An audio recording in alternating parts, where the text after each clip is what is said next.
الرحمن جل جلاله الرحيم جل جلاله الملك جل جلاله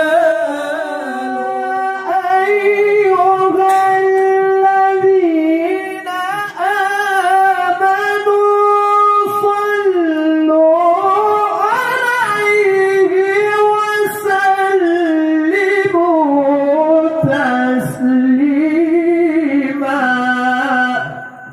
اللهم صل وسلم على من اسمه سيد